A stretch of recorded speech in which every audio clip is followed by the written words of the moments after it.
Hello, good morning and welcome to Walks and Wanders. Today I'm with my neighbour Judith Thomson. Judith's going to guide us around some of the history of Stowmarket. 2 years ago I led a group walk called Beating the Bounds, which was about exploring the hidden valley, the Rattleston River Valley, which runs through Stowmarket. Today we're starting at the crossroads in Stowmarket because that will be more familiar to a lot of people or visitors coming into town. And Beating the Bounds is about celebrating what is within the parish of the town. We should have a community and a big parade with children. However, it's us. So, centre of Stowmarket, we've got the marketplace down here. We've got, beyond where those tall trees are, we've got Abbott's Hall. We've got an arts and crafts building up Berry Street. And we have got the railway and the canal and the parish church just down this road. Today we're going to walk on what's called the East-West Turnpike Road, and in the 1700s this was the main route from Ipswich to Bury. So we'll enjoy that. Before we go, I want to just show this Victorian sign, which is why we're starting here, because the railway again brought prosperity to the town. You and I have been working on Stow Stories for a couple of years, researching how the prosperity came to be in Stowmarket, and it came from the land. The land was here first. So we're going to walk on the East-West Turnpike Road and find the countryside. So we start down Tavern Street. I'm not an historian. It was Steve Williams and the local history group who have shared a lot of their knowledge, and Neil Langridge, who wrote about the pubs. Hence we're in Tavern Street, and his research, I understand, showed that there was an inn called the Red Lion, and later the Greyhound Inn. Oh well, I know about this, Judith. You know about it. So that's the Greyhound Inn at the traffic lights there. Oldest building in Stowmarket, according to Steve Williams. Thank you very much. Because he's been in the rafters, and some historians said that. And the Red Lion, that building used to be painted red, it's now the dentist, but that was the Red Lion pub, and here it is. And Tavern Street, and why were there so many pubs in Stowmarket? Today it's coffee shops. Back then the pub was the place to meet. I understand that there were 53 drinking establishments. 70. 70 in a square mile. Yeah. I mean, phenomenal amount. But the point is, where did the resources come for making the ale or the beer? From the land. Yeah, so it's the land, the hops and the malt and the barley came from the land. And incredible number of malt houses in town at one point. Nearly every little nook and cranny in the centre of town. And there's still evidence of them, isn't there, as we go around? It's all coming to mind there. You've started off. Childer House? Before Hillcroft? Oh, was it? Yes, I know about that bit. But this was the vicarage at one time. Oh, right. Well, Childer House is connected to a parcel of land where I live, very near your house, called Danecroft. Just on the right is the Rookery Bowling Club, and we're just coming up to Cricket Meadow. Whereas there is now in the big car park and the entrance to the museum, it was a huge sports field. And Stowmarket is renowned really for its sporting enthusiasts and for its creativity. Yeah. They're the other two things that going forward I think the town should be very proud of. Yeah, and this, just going back to Cricket Meadow, this development here is called Cricket Meadow. That reflects the ground. We're coming up to Iliff Way on the left, which is an ancient footpath. It was a little track which connected to Crow Street, I think, which is where Abbott's Hall and the museum is. And the brick houses here were built by Fisons. So we are walking parallel to the Rattleston River Valley. 75 acres is owned and managed by the Museum of East Anglian Life, which is undergoing change, which is very exciting. the next block of land, if you like, where we're just coming up to, where these houses are, don't know if we can see them, we're all on Fison's land, and there's a huge pond behind here, which was the clay pit, the main clay pit. Yes, the brick fields. And brick fields is a bit further up. So this next massive parcel of land up to another pond is all about the bricks, because the landscape in Suffolk, again, it's wooded valley meadowlands low down, but the hills, they're rolling high hills built of clay. For travellers settling anywhere, it was right in the north, south, east, west crossroads. So it was central to with Norfolk and Essex, and still long ago by stagecoach, before the railway, accessible to London. And hence the turnpike road we're now on was a really important route. This was once a petrol station. Oh, what's it? That had a little cafe that the kids used to go to after school, apparently. I have a picture of that. This was given 100 years before the First World War, or after the First World War, it was given to the town as a recreation space for all ages. And it's a beautiful parcel of land. And people do use this, don't they? We have a fair, a circus, the town festival, the carnival.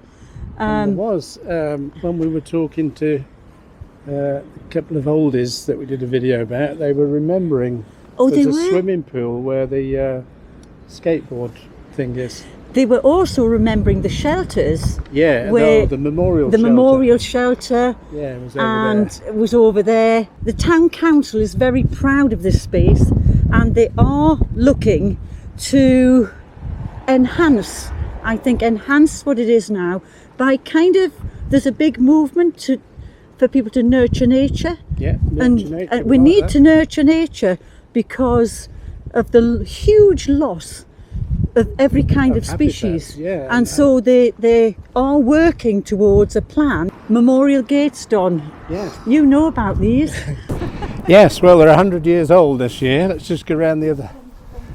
So, although it says 1920, they were made in 1920, but they weren't put up till 1921. So it's 100 years since they were put up.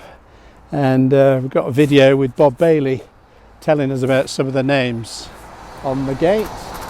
The one that people usually like to hear the story of is Rhoda Farrow, which is on this section of the gate. It was the only civilian who died in the war, and she's remembered who died in the war in Stowmarket. And there's also this Robin Beaumont was the son of the Mr. Beaumont who lived the property where we live now, Danecroft Cottage. And he sadly died 1956. So it's a memorial, not just of the past, but it's a much closer, much nearer. And this has been just the same as the Museum of East Anglian Life and the Wreck have been phenomenally important during lockdown. Yes. People have been sensible, have been socially distanced, but they have used this place because there's a little tarmac footpath going through it, round the perimeter, and the museum's been fantastic at allowing access for exercise. That's right, So it will be brilliant I wish we had a crowd behind us. One day, maybe next year, there can be a crowd to beat the bounds and just celebrate walking together. And what was the beating of the bounds? Because it used to happen on Rogation Sunday, didn't it? It did. Was it like a blessing of the boundaries? Well, it was. Or does it go back before that? It does go back before that, but I read something that takes you back to Europe in some early days, but I haven't got that information with me.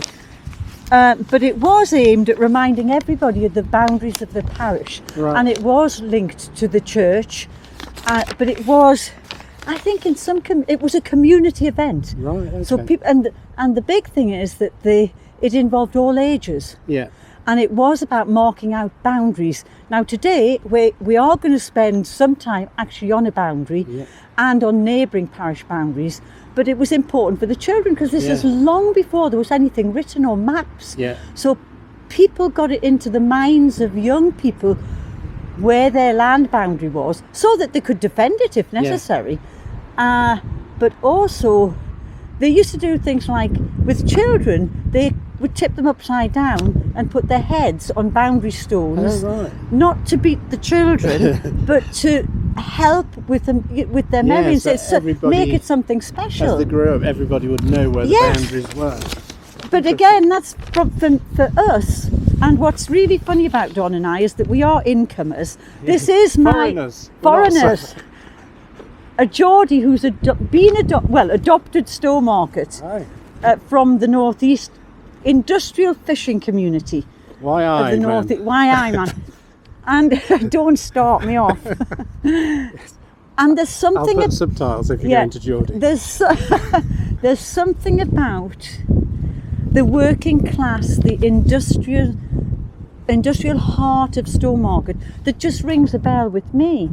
But the hills, for me as well, the hills, which we'll see further on, are like the waves of the sea. These are long rolling hills. And where I lived, the sea came in on those, we call them rollers, long rollers. So there's something intrinsic about the sense of place. That was also what Beating the Bounds was about. It's this capturing and being proud of and defending the sense of place that makes the place what it is. And you, Don? From Manchester. We lived in a cardboard box or a hole in the ground and all that nonsense. But yeah, we did. I just grew up in the middle of a load of factories and chimneys and stuff. And living here the last 30 years, it's completely different. It's just far more open. And Manchester's a great place. When I go back, you realise how cramped the old streets were. But yeah, very happy to live here. But what's also lovely, and which is similar to my hometown, you could so quickly be walking with nature. You could so quickly, and even when we walk, Stowmarket now, I think within the 10-mile radius, there's over 60,000 residents within 10 miles. Like all places, started with a couple of hundred passing through. We'll find out a bit about that. But you are very quickly, whether you're going through new housing estates or in lots of places just behind the main roads, there are green spaces.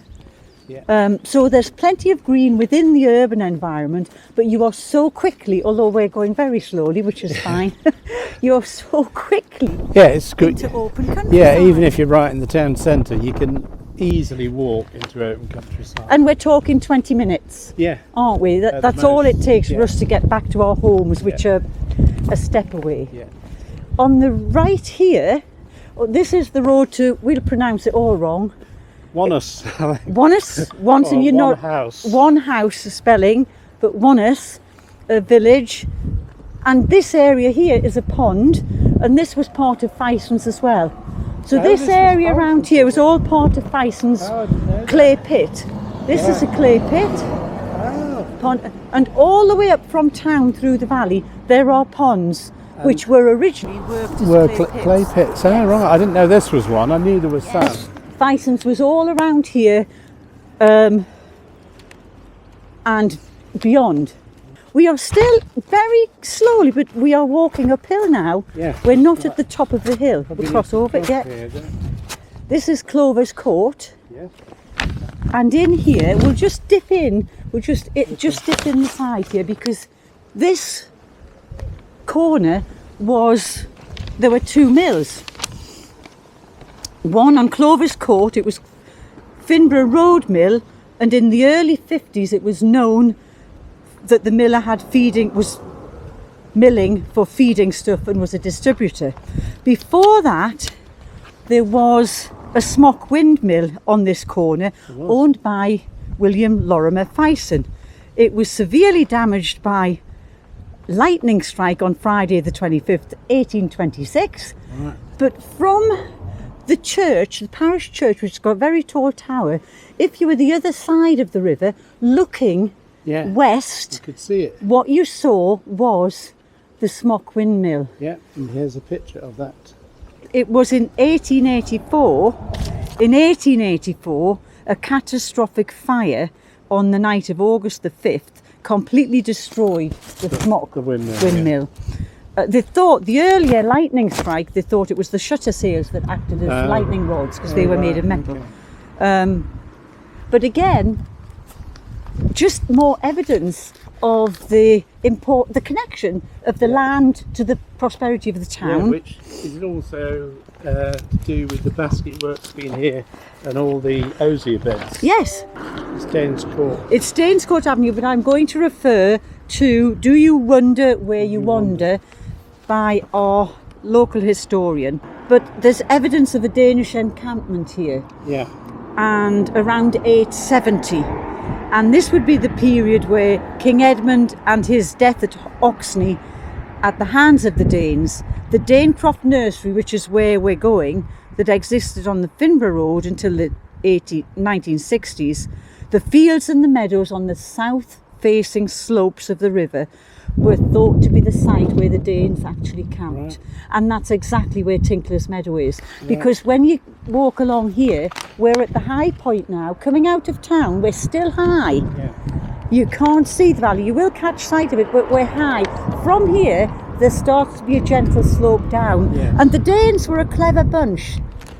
They would choose a place where they had access to the river and the meadowlands and the woods for all of the hunting, the same as many other settlers before them.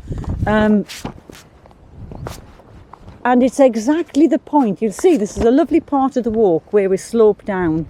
And it does feel that Finborough Road was a really important road, wasn't it? And like you said, there were no houses here. Yeah. So the town was still evolving, and then they started to build some grand residences here. And across this side, there was an area that was called Pinfold. And the Pinfold was where the animals that were coming to market, and a lot would come from the rural countryside to the west of town. If there were any escapees, they were held in the Pinfold. Animal jail. It was animal jail. And you had to pay money to get They had to pay the money to get the animals back out. Stories have been revealed about social history and how the people lived. Any of you out there, it's worth looking at archives, and Suffolk Archives are moving to a brand new building called the Hold. Yeah. And the information is phenomenal. We'll just look, because you can start to see the valley, Don. Can you? This was like the track that was down to your house. This was just a little footpath. It was. Wasn't it? It was. Until the 80s. It was, well, 70s probably, 70s, because on my right, as I'm facing downhill, this is the start of the Danecroft land. Yeah.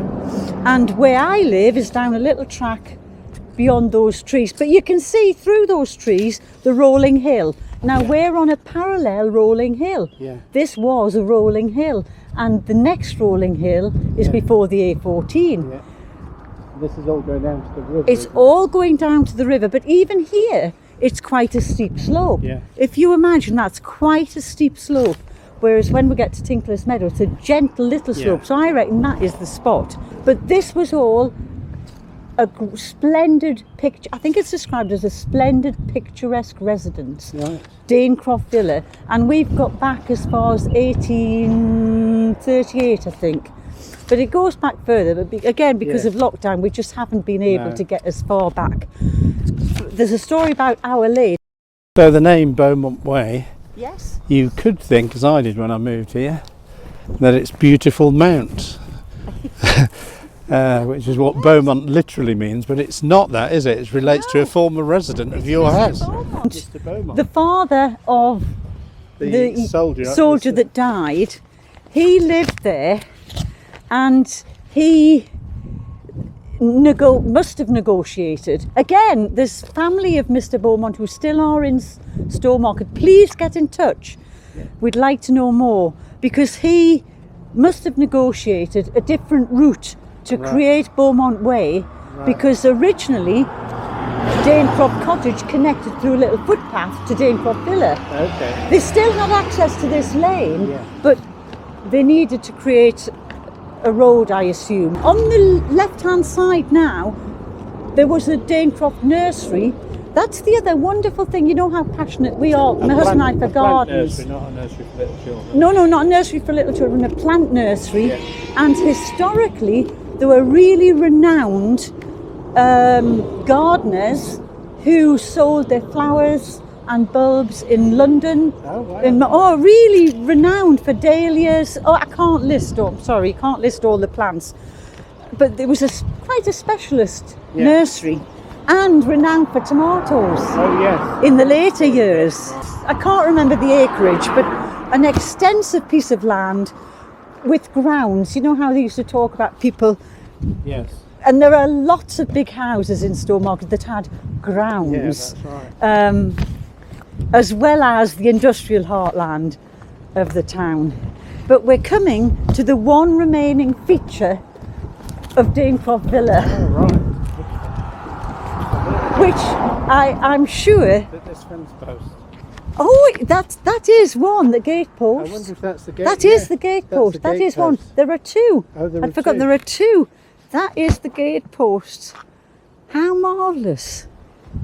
Been there all that time. So here is the other gate post. Is the gate post of the villa. I mean, it's so amazing that survived. Yeah.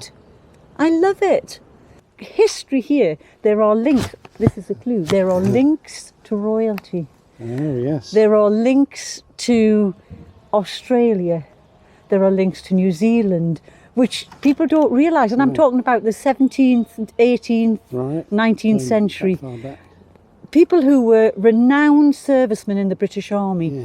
who've been knighted, and who, it seems to have been a happy place. Yeah.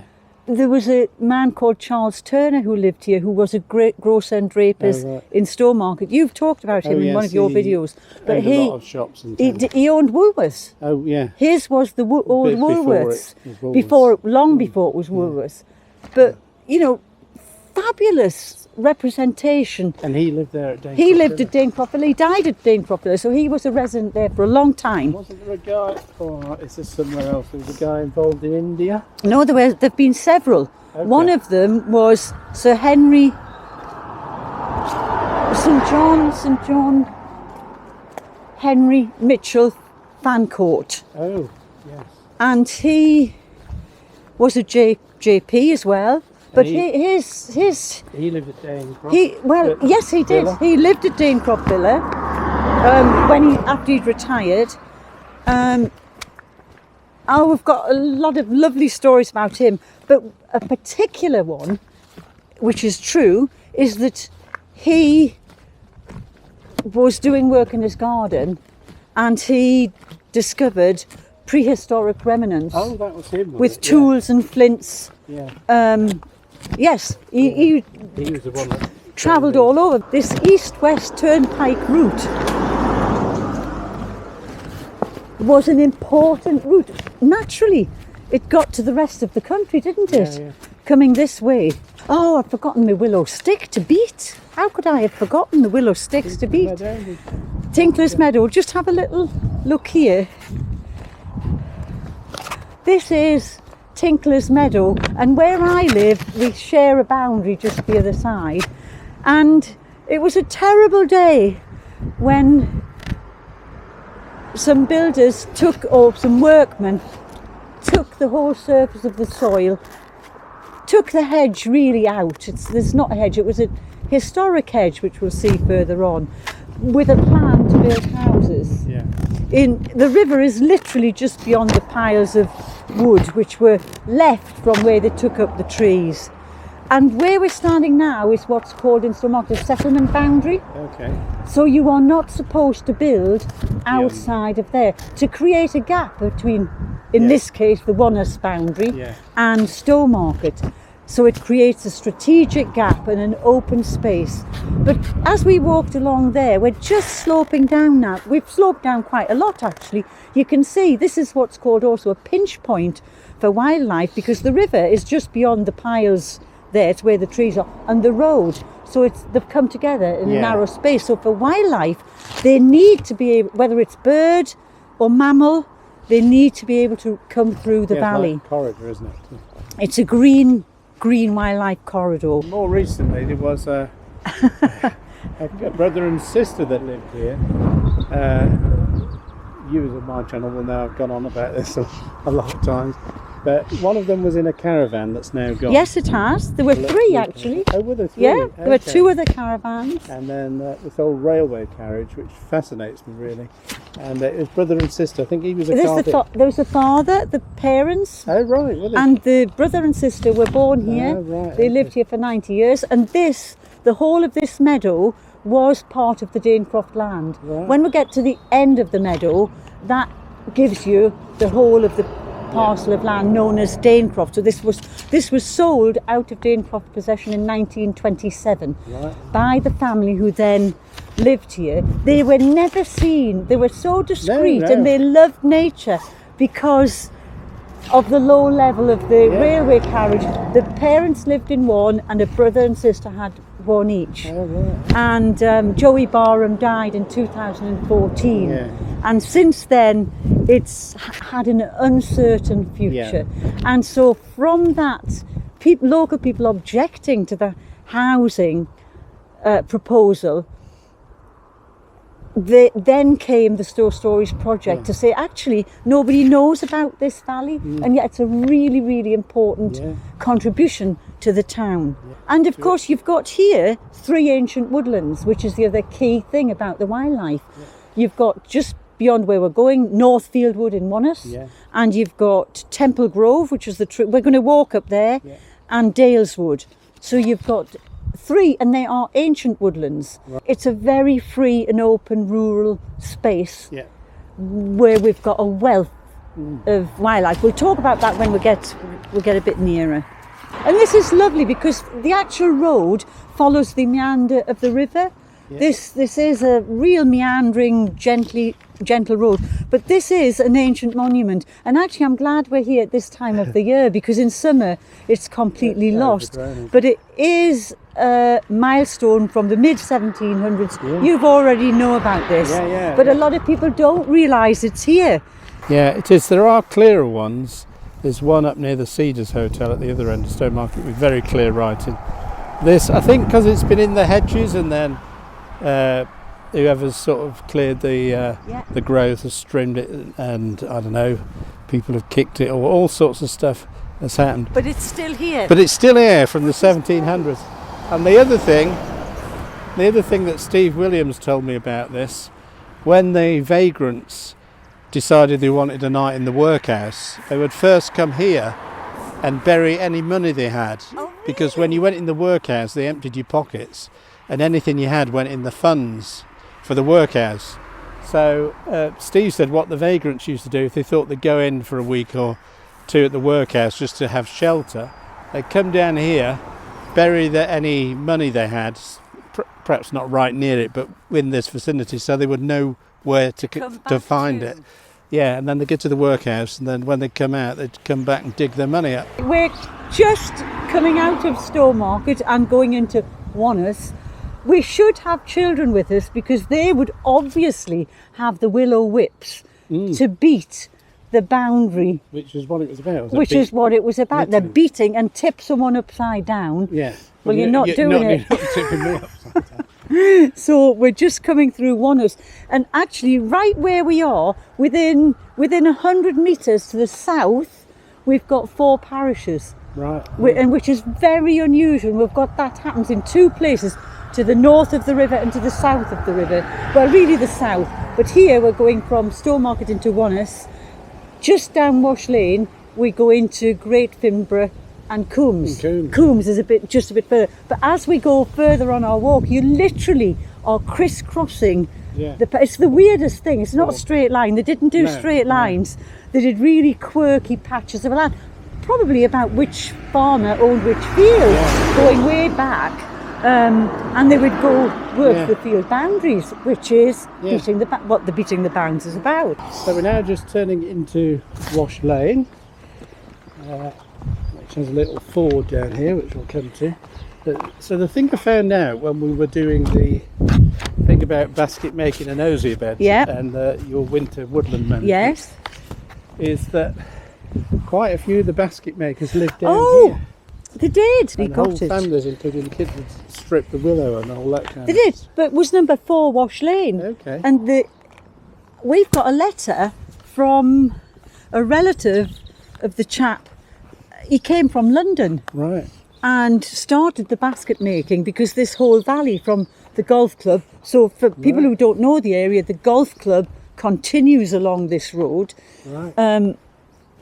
So again, you've got that beautiful open land for wildlife right through the golf club. But they came from London, and they did look after the hops and start the basket making in the 19th century. Before that, the earliest basket maker, which we know, the earliest basket maker in Stowmarket, Johann something. Yes, Johann. From the 1300s. Yeah.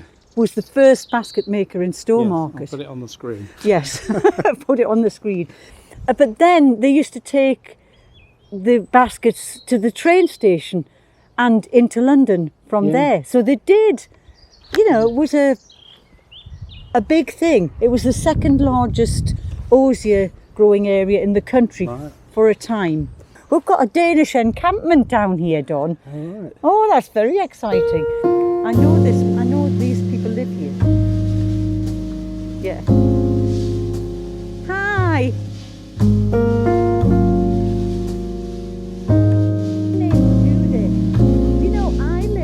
I've seen you before. We've got the chickens and the goats just down in the back. We've got plans on the door. You've been to see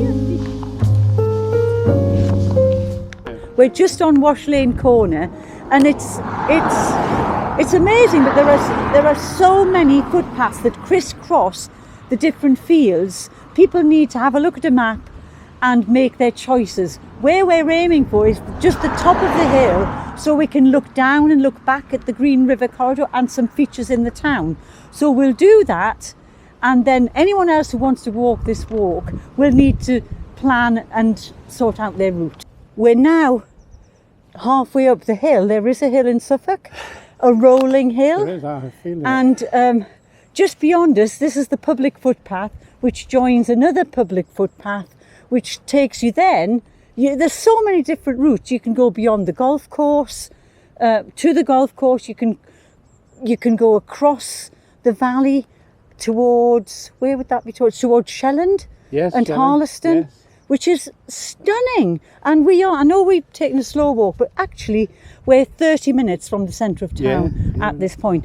And beyond this wood here, which is Temple Grove, an ancient woodland, there's the footpath, another public footpath goes right up the side of there and joins on, and you go in that direction towards Great Finborough, in that direction towards Coombs.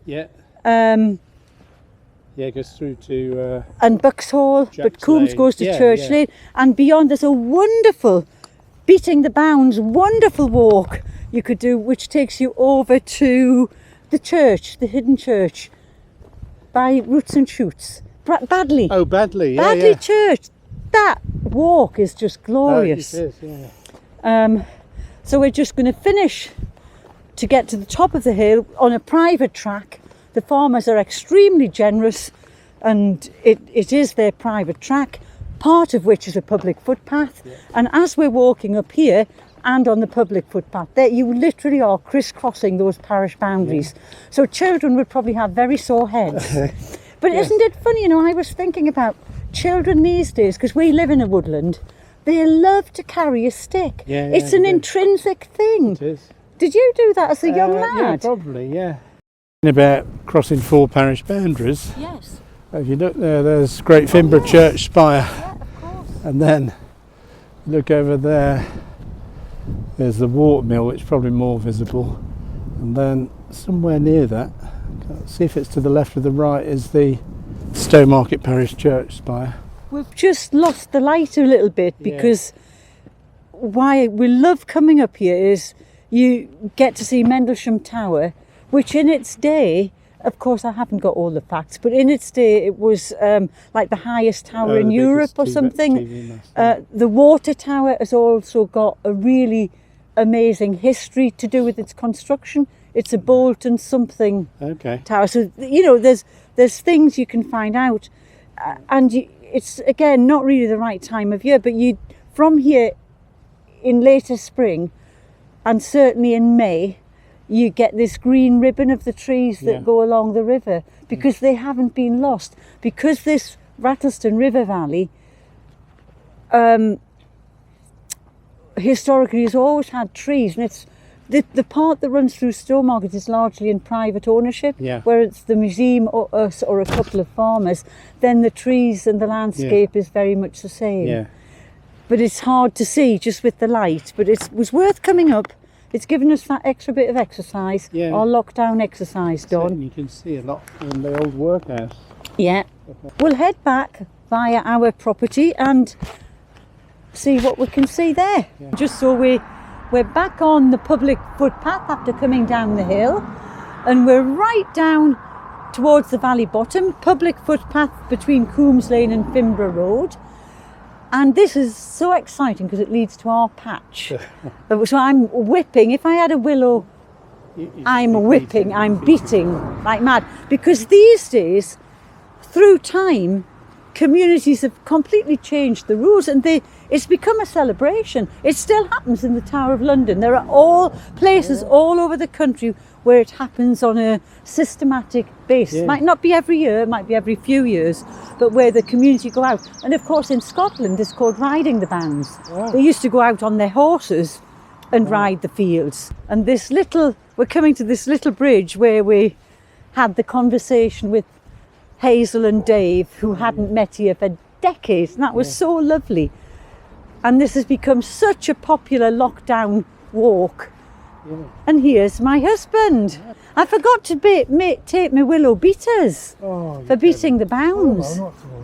So as we've got 9.5 acres here, we were looking for half an acre to have a big garden, because we both love being outside. Well, you've certainly got a big garden. So we've got a big garden, but our passion for the last 24 years has been getting to know the land we've got and maintaining it for biodiversity. And it's rich. We knew it was rich when we came, because within a small parcel of land there is a mosaic of different habitats. So there's reed, there's sedge, there's dry woodland, there's wet woodland, there's channels where all the osiers used to be grown. When the Second World War came along, the men left the land, and it was men who, not only men, but a lot of men worked the ditches. So they left the land, and the trees then just became overgrown willows, and so it was not worked until we arrived. We don't work it. It's called sensitive intervention, where you get to know what you've got. And Hello. I've seen lots of your walks, and they're very good. Thank you. Impressive, Thank you. Well, You can be in one. you can be in one. You can be in one. This is where I say, and I'm going to champion the fact that this little river was the River Orwell. And again, Steve Williams and other sources of evidence from before the 1600s was that this was the main river. The Gipping just became the main river when it was made navigable. That was a little tiny tributary. That's right. They dug it out, didn't they, so they could get boats into the centre of town. And so we do champion that fact, that people should know about it and know how picturesque the River Valley is. Sometimes the lesser known one, because it's hidden mostly on private land, isn't it? Whereas the Gipping has the Gipping Valley footpath. So lots of people know the Gipping because they walk dogs down there. And this is less accessible. You can come across this beautiful, we think probably Victorian bridge, but we still haven't found the age of that. And that's one of the only crossing points. The next one is the Wash or you're down from Tinkler's Meadow that way to Pike's Meadow, where in Coombs Ford, where it then meets the Gipping. So the history of this, it was the Orwell, wasn't it? when you get to the Great Orwell Bridge, this is where the water... This is the river. This is it. Steve's opened a gate because this track... What would you say about the track now, Steve, this year during lockdown? Well, it's just with the amount of water we've had and the increase in footfall we've had with people, it's just, as you can see... And is that the... Well, there's no cycling because that's aggravating. It does, it just, good choice it does aggravate it. The water comes right through, cuts off a big bend, and this is solid water above your knees across here. Well, it's happened 5 times, which it should. It's a floodplain, it floods. But Steve's opened a gate so we can walk through on our side. Feet wet. I don't want to get my feet wet, thank you. But it is rich in wildlife, and we've just on this pond, probably last week, we found evidence of an otter. We know there's otters, we know there's water voles, we know there's important species like stag beetles, and we know there are rare moths. But the evidence that the biodiversity is in emergency is clear. And we call our land wildland, I think, don't we really? We want it to be wild. We want to set up different habitats like all the log piles we've got round, the stick piles. I think more people, again, I think lockdown's brought people closer to nature. It has, definitely, but it's actually about acting for nature now. It's not just about walking through, it's actually everybody taking a little bit of action. What can you do to help? What can you do to help? Aware. There was a woman called Margaret Gowell, and she was in, but after she died, there was a court case in London in Chancery Court, and Giles Lane is mentioned in some of the documents from, I think it's 1625. So this is an ancient trackway, and you can understand it because the countryside connections, all the villages to the west of town and south of the river, like Lavenham, Sudbury, towns and villages, had to cross the river because Stowmarket was the principal place. That's what Stowmarket means, principal place. So, and coming to market, there was a market charter, I think, in 1347, but evidence of a market since the 1100s. So Stowmarket has been a principal place where people have travelled to. And so this little track, it's a lovely view there, Don, as well. Have a look. This little track must have been used, we reckon, along with Wash Lane, for driving the animals maybe from the countryside, as well as walking. People didn't have vehicles, they were walking in carriages. So Giles Lane, spelt lots of different ways. Steve Williams really loved Giles the cartoonist. So informally, it is known as Giles Lane now. We've always called it Danecroft Woodland Track. But all the parcel of land we've got, along with Tinkler's Meadow, was part of that residence known as Danecroft, where we found the evidence from the posts. Great. So thank you for a lovely walk. So thanks for joining me and Judith Thomson on this little history and nature walk. If you enjoyed the video, don't forget to give us a thumbs up on YouTube. Helps me if you hit the red subscribe button and the little bell icon, and you'll get notifications of new videos. And let's walk together soon.